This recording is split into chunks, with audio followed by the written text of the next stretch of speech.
Hello there and welcome back. In this video, let's take a look at the new mechanical Gayle that just dropped today. This is the second costume for this new collab in September of the stage play. In any case, we have a new agility sniper and subjugation supporter. I'm liking her a lot. Let's look at her kit and then talk about whether you should pull for her or not.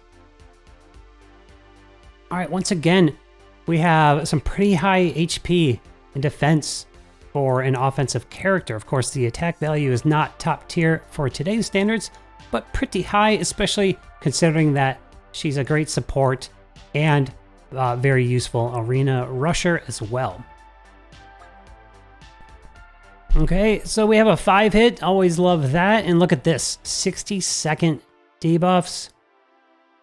Okay, we have a defense break debuff, 60 seconds. That's just crazy. 25 is pretty high too. And then a dark buff into the party, 60 seconds as well. I love it. And we love those 60-second buffs in Subjugation. And there's kind of a drawback here.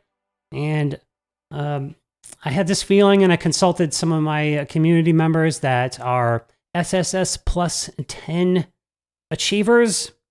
And they confirmed my suspicion that you still would rather use Summer Gayle, especially if you're using the new Fest Fio on your wave 2. You really want to stack that timed fatal and use Summer Gayle for that. Summer Gayle is still a little bit more valuable. Otherwise, I would love to bring this Gayle on every element in Subjugation for that defense break, 60 seconds. Make my life way easier in prolonging those defense break stacks. But that's what the choice you're going to have to struggle with here.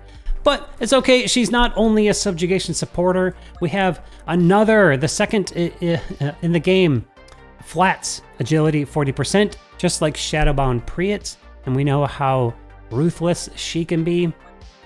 The damage modifier comes on the second passive. We don't need Awakening 3. Hallelujah. And this is Pursuit 40%. And that's for 3 hits or more. Now 40% is very high and very nice. On your agility snipers, Bold Vigor is a little better because if you're going first, you know that you can trigger that passive. You can trigger that condition. Even if you're only hitting 1 hit here, you have to get a 3-chain. And of course we can maybe stack some mastery with karma, etc. And at least this means that her skills will hit very hard. So that's cool. And we'll talk about karma in a moment. The Awakening 3 passive is Void Drive, skippable, so that's very nice. So if you really want to go hard in arena and pull for her, maybe you missed, you don't have Priet Awakened or you missed Summer Noelle or whatever. I think Noelle is still the most flexible sniper of all of them. And I didn't get her awakened myself. So I've still been using Priet, who comes stock with the Bold Vigor. Actually, I think it's an Awakening passive. So this Gayle is a little more friendly for, you know, getting just like 1 copy of her. And like I said, the Pursuit's gonna at least make her skills hit hard, and then she'll have an easy time going first. The Debris, Void First Strike. This is a character skill reduction when using Dark, and that's super useful in Subjugation. I wouldn't go chasing it, I don't think.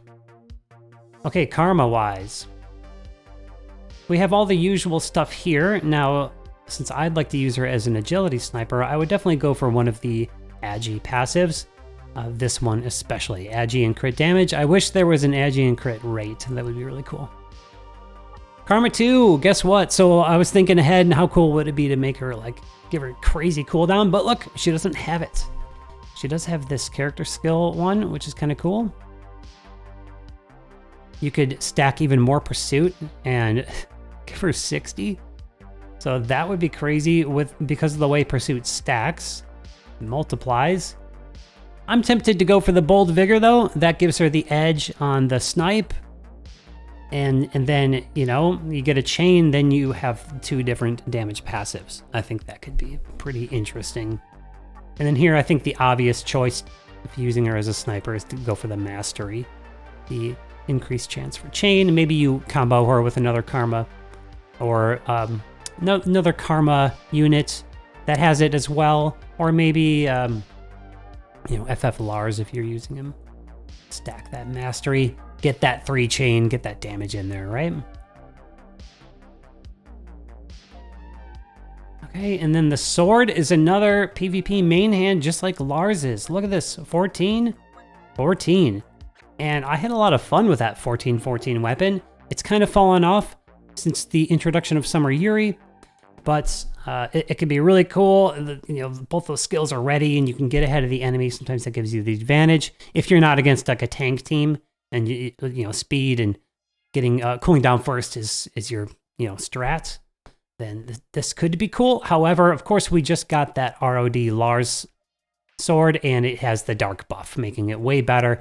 And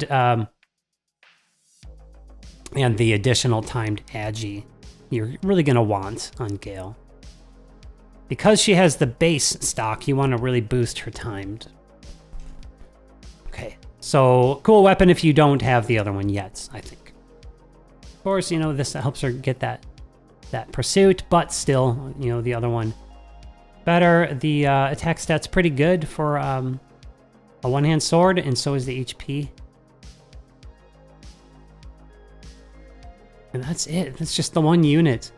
So, you know, we can talk about Shadowbomb Priet, and I've really liked her, especially because she can stand on her own in a hybrid team. That's kind of where she shines. With the drawback being that you have to really stack timed edgy in the subs, and it makes it hard to have that. Well, if you're doing that, it makes it impossible to cool down as fast as someone who has max CDR. And that's where Noelle is really useful, because she has the timed edgy with the bold vigor, unlike Nier, who has the pursuit. Noelle, it can cool down. So that's kind of like the usage of the timed edgy snipers. You can build, you know, max CDR if you so choose and still be very fast. So I like these flat edgy units on hybrids a little more, but they can be great on full, you know, edgy teams. Then, you know, the question is, should you pull? So reasons you should pull, maybe you do like the idea of using her in Subjugation. Those 60-second debuffs and buff can be very powerful. And maybe you don't have a good sniper yet. That could be a good reason. And the good news is you only have to get one copy of her. And of course, these 3 individual banners will have that shared pity. So maybe you can spend your pity there. Otherwise, I think you're pretty safe holding off. I don't think she's a must pull for most players.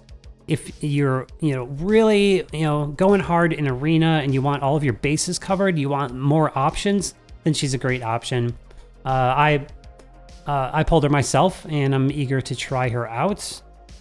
Mainly because she's this right here. She's a Karma-ready sniper, and we don't have one yet. And ever since they introduced Karma, I've been really looking forward to having offensive units in arena that can have Karma, and that maybe we can creep back towards where we were with like just crazy fast agi rush teams, and they're so powerful that, you know, the existence of Summer Yuri doesn't matter so much. Okay, in any case, those are my thoughts for this banner. I wish you luck if you're pulling, and let me know your thoughts in the comments. If you haven't yet, like and subscribe. All of that helps me grow, and it's much appreciated. I'll see you in the next one.